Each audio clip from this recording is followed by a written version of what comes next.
días, Pablo. Bienvenido a FM Vida, Tapalqué, Mañanas Casi Normales. Buenos días, un gusto estar con ustedes y bueno, que hayan pensado en mí, un verdadero placer comunicarme con la gente de Tapalqué, que es un lugar al que le tengo mucho aprecio y donde he pasado muchos momentos inolvidables en mi vida. Bien, bien. Personalmente ya me conocés, está tu Rubino, te va a saludar mi compañero Leo Saco, Pablito. Hola Pablo, un placer, ¿cómo estás? Hola Leo, un ¿Todo placer bien? también, ¿cómo te va? ¿Todo tranquilo? Sí, igualmente, para mí. Bien, Pablito, hablemos un poco de la actualidad, de lo que está viviendo y atravesando Colombia en este contexto de pandemia y también lo que está sucediendo con lo social que uno ve desde aquí a la distancia. Estás ubicado en Cali. En Cali, sí.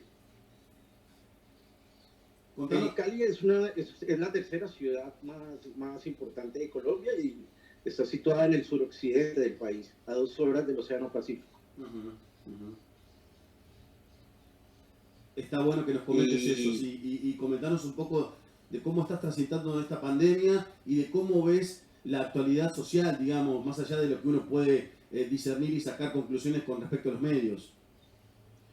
Mira, lo de la pandemia pues ha sido, al igual que en el resto del mundo, un tema bastante delicado. Nosotros estábamos supuestamente por transitar lo que sería el tercer pico de la pandemia. Habían vuelto otra vez las restricciones de movilidad, la restricción al consumo de licor y a más o menos a las 20 horas ya no se podía salir a la calle. Estábamos en ese contexto para prevenir, por lo que los contagios habían vuelto a aumentar considerablemente. Pues esto trae grandes problemas, no solo sociales, sino sobre todo económicos, porque la restricción a la movilidad afecta mucho lo que es el consumo, el comercio, todos los establecimientos tipo del sector gastronómico, del sector de diversión, pues tuvieron que volver a cerrar. Entonces había mucho inconformismo con estas medidas que se tomaron de carácter nacional. Afecta totalmente el turismo también, porque ciudades importantes turísticamente como Cartagena, San Andrés, volvían a quedar completamente paralizadas y la cancelación de reservas y de vuelos pues fue inminente. Bien, y en este momento vos mencionaste que están pasando la tercera ola o el tercer pico. ¿A qué cantidad, por ejemplo, de contagios estamos hablando o de muertos, si es posible, el dato? Se estaba hablando de aproximadamente 12.000 casos diarios en cuanto a contagios, un promedio. Pero se esperaba que esto empezara a crecer a raíz de las manifestaciones y que a raíz de que vino todo este estallido social, la gente literalmente se olvidó por completo de la existencia del coronavirus. Entonces, se puede llegar a esperar que esto empeore en las próximas 2 semanas, se comenta. Contanos un poco en cuanto a muertes, había días de 200, había días de 100 y pico. Bien. Y en lo que tiene que ver con este estallido social, básicamente está vinculado con esta reforma tributaria. Contanos un poco desde adentro cómo se vive. Mira, la reforma tributaria fue el detonante. Esto ya es una situación que viene desde el 2019, que hubo también un paro nacional y una ola de protestas que fueron las más fuertes que había vivido Colombia en muchas décadas. Y esto se dio en noviembre del 2019. Luego, el año pasado, con la pandemia y la cuarentena, pues todo absolutamente se suspendió. Entonces, cuando ya viene este momento de lanzar en plena pandemia, con los efectos económicos que ha traído, una reforma tributaria tan regresiva económicamente, porque era una reforma tributaria que literalmente gravaba a las clases medias y a las clases populares. Se iba a aumentar el impuesto que acá se llama IVA, que es el impuesto del valor agregado, a los productos de la canasta familiar. eh, a los servicios, ejemplo, servicios funerarios, como cremación, entierro, velación, eso no existía. Y también se tenía planeado poner impuesto al consumo de energía, de gas y de agua, entre otras. Creo que esta era como la columna vertebral de la reforma.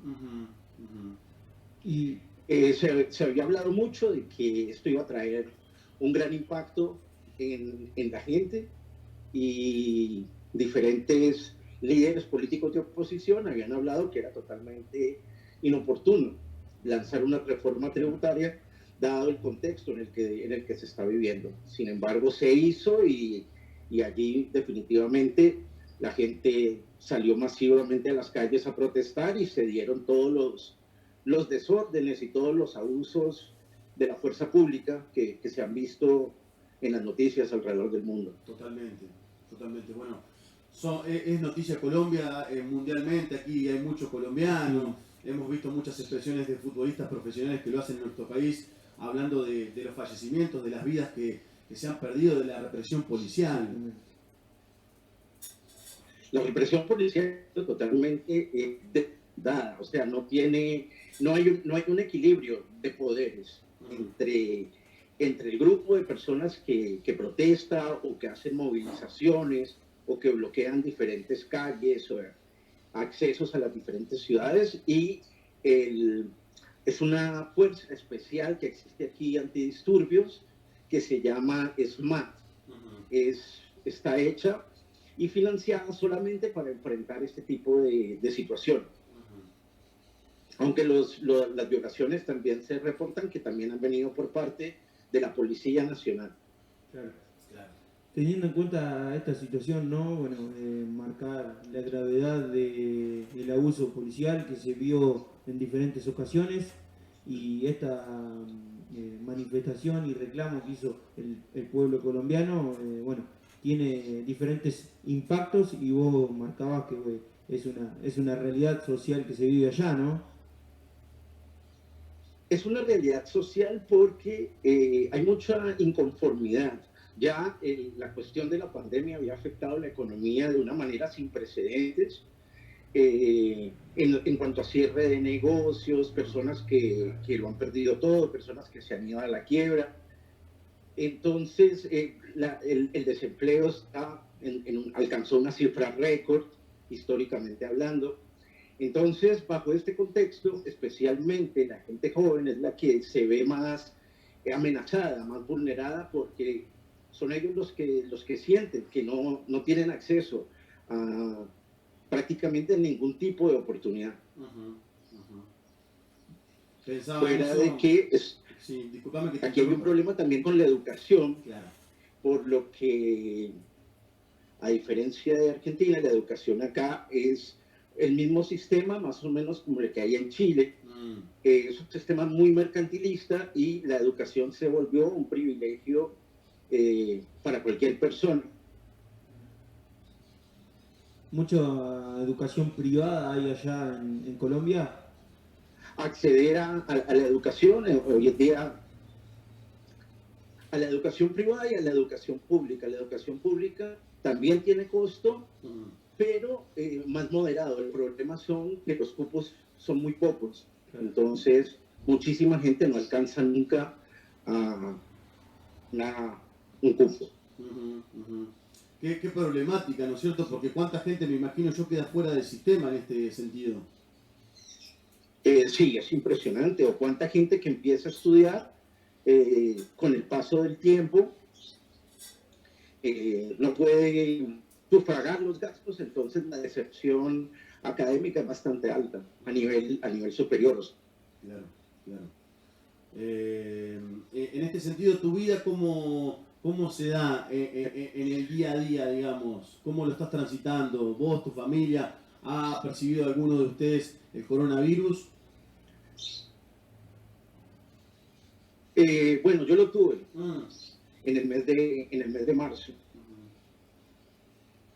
Pero la me fue bastante, o sea,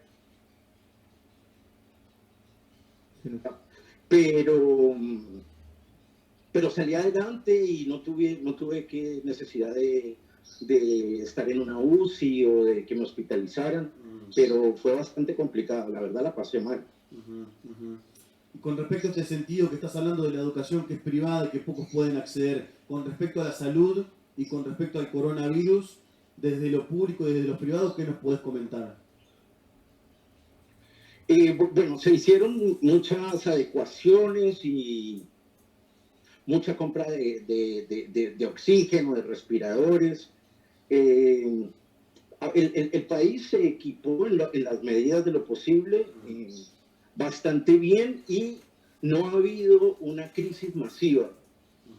En ese aspecto se ha manejado un poco como que siempre ha habido lugar en las UCIs para los pacientes en las diferentes partes de Colombia. Creo que la principal crisis se vivió en la región del Amazonas, donde por la lejanía y lo básico de los servicios que existen en esa zona, sí hubo mucha gente muriendo y mucha gente que no podía ser atendida y tenían que ser trasladados a la capital, a Bogotá. Creo que fue como el lugar de Colombia donde más caos se dio con respecto al coronavirus. Bien, hablando de salud, en diferentes países obviamente se hace hincapié en el plan de vacunación. ¿Cómo viene este sistema allá en Colombia y cómo es la situación en cuanto a la vacuna, no? Pues las vacunas empezaron hace aproximadamente unos 2 meses, un poco más, por edades. Primero se empezó a vacunar las personas de 80 años y más, luego las de 70 y en este momento estamos por las de 60 para arriba. Pero ha sido bastante lenta, con muchas polémicas, vacunas que no llegan, vacunas que se perdieron. También ha habido mucha gente a la cual le da miedo vacunarse, porque han habido una serie de teorías de que traen problemas de salud, incluso también teorías de que te insertan un chip, etc. Entonces hay gente que directamente, sobre todo la gente mayor, se ha abstenido bastante de vacunación. Claro. Básicamente, como vos marcabas, en diferentes países, acá en Argentina también se han armado diferentes teorías conspirativas que, bueno, a veces influyen de manera directa y, bueno, han sucedido ocasiones similares. De a poco se va avanzando y se van trayendo diferentes vacunas. Esperemos que sea una salida y que la gente se anime, obviamente, a vacunar. Es por ahí, creo yo, la salida de esta pandemia. Exactamente. Acá hay algo de preocupación con el futuro del programa de vacunación porque ya estaríamos a muy pocos meses de empezar la carrera electoral del 2022. Nosotros tenemos elecciones en el mes de marzo.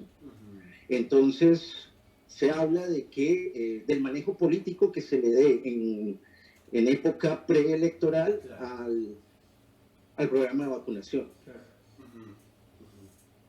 Totalmente. Bueno, hablando de diferentes cuestiones, estamos, para quien recién se engancha, con Pablo Quevedo, mucho vínculo con Tapalqué, en varias ocasiones ha visitado nuestra ciudad y bueno, recurrimos a él para abordar un poco la actualidad de Colombia con respecto al coronavirus, con respecto a este estallido social. Ayer vimos el fútbol nosotros, hubo Junior de Barranquilla contra River y hubo las asistencias del estadio, muchos inconvenientes también en este sentido, Pablo, no sé si tuviste la posibilidad de ver algo, pero ¿ves que las ciudades importantes son los focos o todo Colombia está en este sentido con esta protesta masiva? No, yo te diría que todo el país. Desde poblaciones muy pequeñas y muy apartadas hasta obviamente las grandes ciudades, siendo que la protagonista principal y donde más incidentes se dieron y donde el movimiento empezó con más fuerza fue justamente la ciudad donde yo vivo, Cali. Por eso también fue la ciudad más golpeada por los incidentes de abuso policial, de violencia, de muertes, de desaparecidos. Claro, claro. Veíamos nosotros en Twitter, que es una red social que manejamos aquí habitualmente, la lista de desaparecidos de personas día a día. Sí, no para de crecer, ya se habla de 500 personas aproximadamente, fue de las últimas cifras que vi, pero está en continuo crecimiento. Qué locura, ¿no? Porque estamos hablando de una especie de dictadura, de alguna manera. Es que esto que está sucediendo, la verdad no se conocía acá. Recuerda otros regímenes del pasado, tipo, se compara inclusive con el Chile de Pinochet. Claro, claro. Qué bueno que nos enmarques y nos pongas en este contexto de lo que nosotros vemos por tele, que vos lo vivís en el diario. Exacto. Y te Y sí, lógicamente, por ahí la señal nos complica en este sentido. Esperando poder retomar nosotros. Ahí está, a ver si lo tenemos por ahí. Ha quedado sin señal. Ella está reconectando. Ahí está Pablo, nuevamente te hemos perdido. Sí, digo que en cuanto a lo del partido, tuve oportunidad de verlo y el que se haya jugado ya me parecía que era impresentable. Claro. Y el espectáculo que se dio durante el minuto de silencio con los enfrentamientos afuera, creería yo que no hay manera de que la Conmebol insista en mantenerle la sede de la Copa América Colombia. Claro, porque era un punto que muchos marcaban, que Colombia quería demostrar que podía llevar adelante un partido de fútbol y bueno, en las inmediaciones del estadio sucedían estas cuestiones. La Conmebol seguramente tomará una decisión y se verá qué pasará con la Copa América, ¿no? Exactamente. Aquí, por primera vez, la mayoría de la gente ya no apoya el que ha...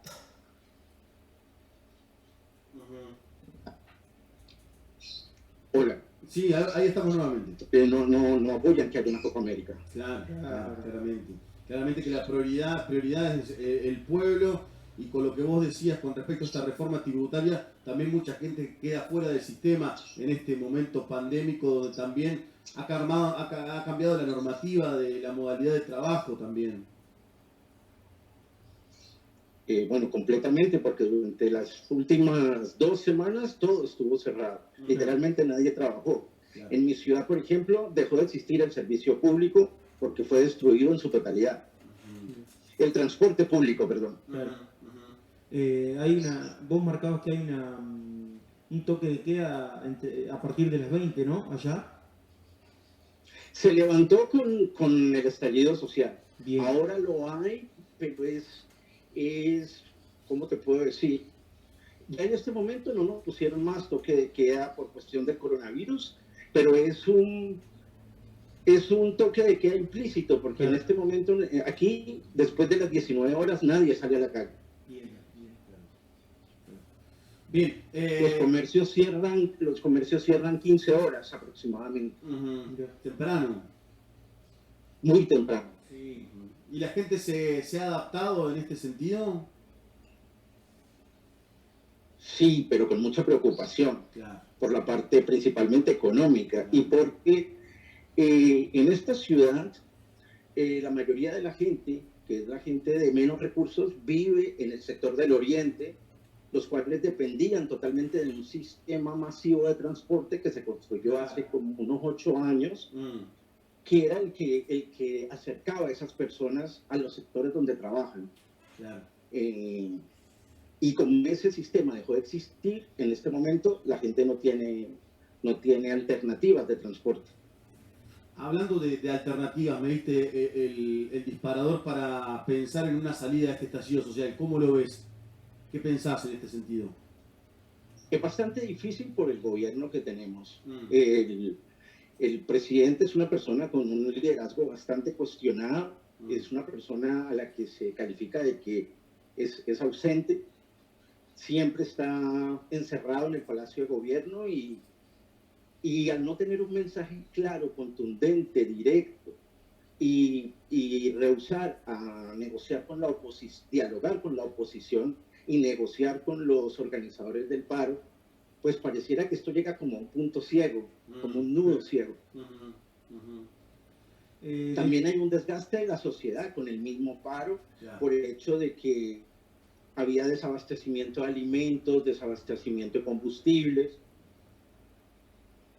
Teniendo en cuenta esta situación que vos marcás de que el presidente no abra el diálogo, por ejemplo, con las diferentes autoridades, ¿de qué línea política es el presidente, obviamente, de allá, de Colombia?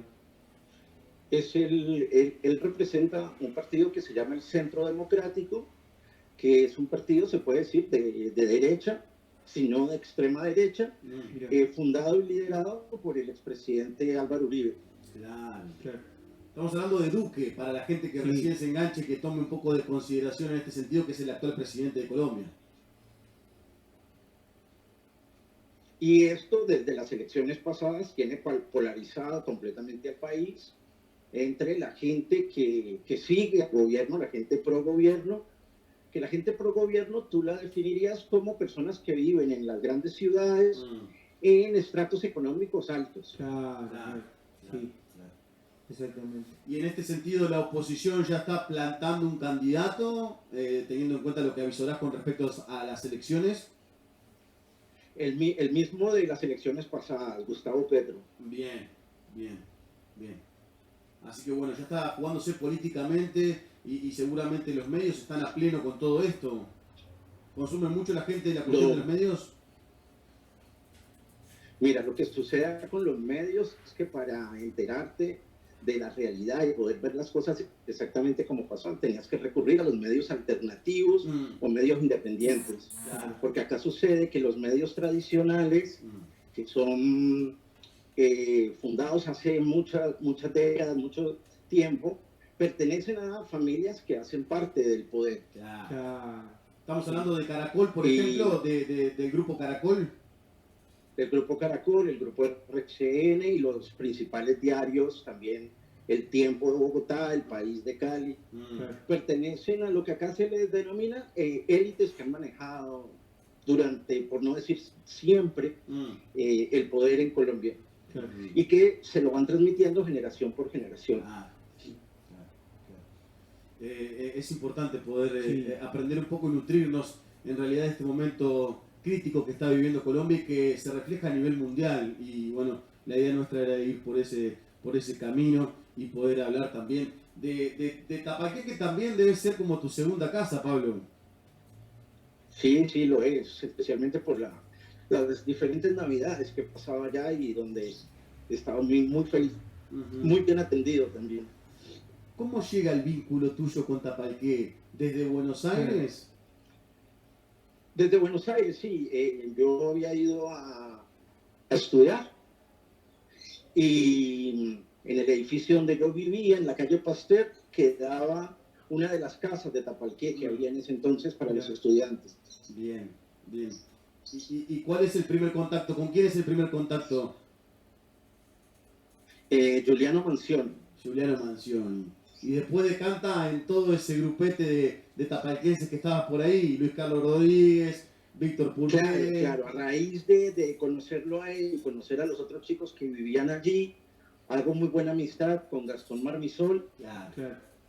Y ya esto me fue llevando a uno, a otro, inclusive trascendiendo generaciones, porque los hermanitos que eran muy niños fueron creciendo y después también se convirtieron en mis amigos. Claro. ¿Cuánto hace que no andas por Tapalqué? Bueno, ahora por la pandemia, obvio.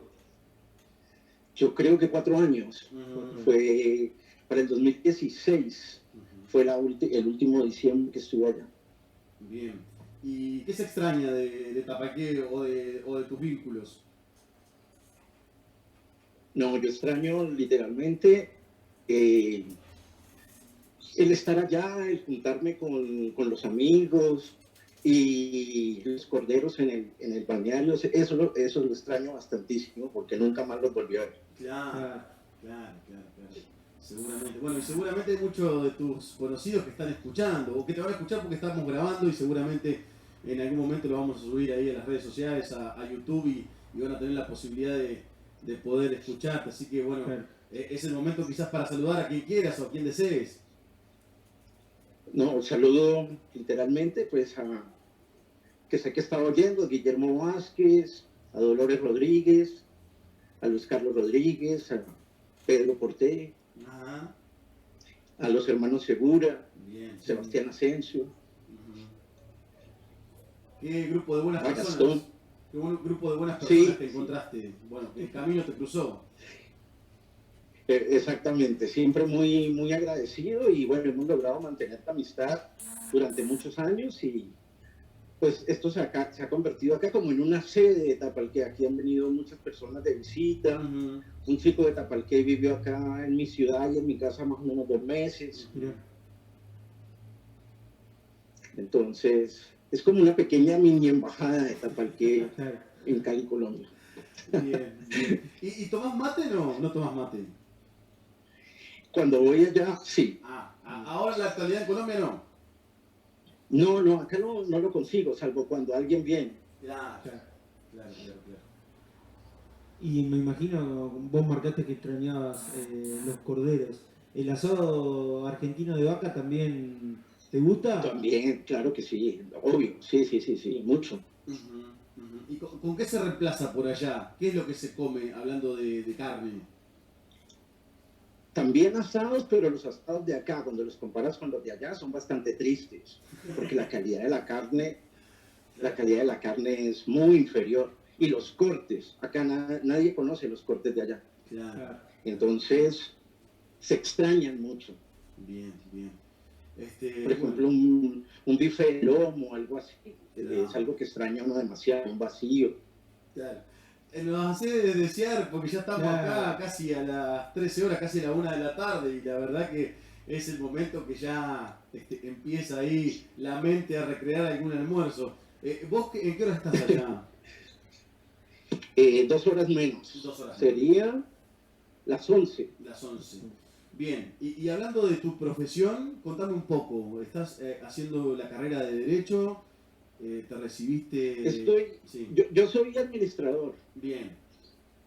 de empresas y la ejerzo actualmente, pero también empecé a estudiar Derecho y estoy en el 3er año y bueno, viéndola de forma virtual, que es bastante mediocre, pero pues no se puede hacer nada más. Con respecto a la educación, a los pibes, a los chicos, ¿lo hacen de manera presencial o también es virtual? ¿Cómo se han tomado las medidas en este sentido? No, es virtual al 100%. Ujú. O sea, ya te diría que iríamos para 3 ciclos que son por semestres en el que ya ha sido virtual y ya se sabe que el siguiente seguirá siendo virtual. Eso trae muchas deficiencias, obviamente no es lo mismo. Totalmente. Se acaba mucho, o sea, hoy en día ya tú no tienes un rostro, eres un cuadro con un nombre. Claro. ¿Y qué pensás en este sentido con respecto a la vuelta a la presencialidad? ¿Va a costar? ¿Te parece bien que siga de manera virtual teniendo en cuenta los contagios? Yo creo que es que va a seguir virtual por bastante tiempo y la presencialidad está atada con el programa de vacunación. Hasta que no se vacunen los adolescentes y los niños, yo calculo que no volverá a haber presencial y eso acá en Colombia con elecciones presidenciales se puede tomar mucho tiempo. Claro. Acá en Argentina, haciendo un paralelismo, bueno, este año se comenzó con las clases presenciales y hay diferentes distritos teniendo en cuenta la situación sanitaria que aún lo hacen de manera virtual, pero acá en Tapalqué tenemos clases presenciales, obviamente con diferentes protocolos. Claro. Sí. Es complicado y además ahora, si estuviéramos en presencial, la mitad de los estudiantes que viven en el oriente de la ciudad no podrían desplazarse a la universidad. Claro. La movilidad de medios de transporte. Y mira, hablan de que puede llegar a demorar 6 meses restablecer el servicio de transporte público. Bueno, Pablo, la verdad que un placer, un privilegio, un lujo poder charlar con vos. No, un placer para mí. Seguramente que quedan muchos temas ahí que podríamos abordar, pero el tiempo nos corre, se nos fue volando, ya estamos en 57 minutos de las 12 y la verdad que ha sido un gusto que nos metas un poquito en la realidad de Colombia, de tu ciudad, de Cali, y que bueno le cuentes cómo estás transitándolo, cómo se transita en el día a día, más allá de lo que nosotros vemos, como lo decíamos en redes sociales, con personas que con respecto a la represión han perdido la vida en días y hay listas de desaparecidos y demás cuestiones que queríamos tocar y también el tema de la pandemia y del coronavirus y nos parecía muy oportuno charlar con vos. Encantado y muchísimas gracias Me sumo de comunicarme con ustedes. Ahora sí, me sumo al comentario de Tatu, un placer dialogar con vos y bueno, espero que mejore la situación allá y que este año puedan terminar de una mejor manera. Falta mucho, pero bueno, como vos marcabas, se viene en la etapa preelectoral y va a estar complicada. Efectivamente. Bueno, pero es lo que todos deseamos y esperamos que haya una luz en el horizonte. Claro, totalmente. Pablito, ¿con qué puedo musicalizar para cerrar la nota, el contacto? Decime que si es alguna banda argentina o alguna banda colombiana que no hemos escuchado que estaría buena que podamos compartir. A mí me gustan más las bandas argentinas. Bien. Y me gusta Tan Solo de Los Piojos. Tan Solo de Los Piojos. Bueno, ya lo vamos buscando para ir cerrando el contacto. Como te decía, agradecerte enormemente, mucha fuerza en este momento. Estamos charlando con vos, pero es para el pueblo colombiano. Tenemos gente conocida, querida, así que desde acá a kilómetros de distancia, deseándole lo mejor y una salida rápida a todo esto que está sucediendo. Bueno, mil gracias y un verdadero placer. Un abrazo grande, Pablito. Gracias.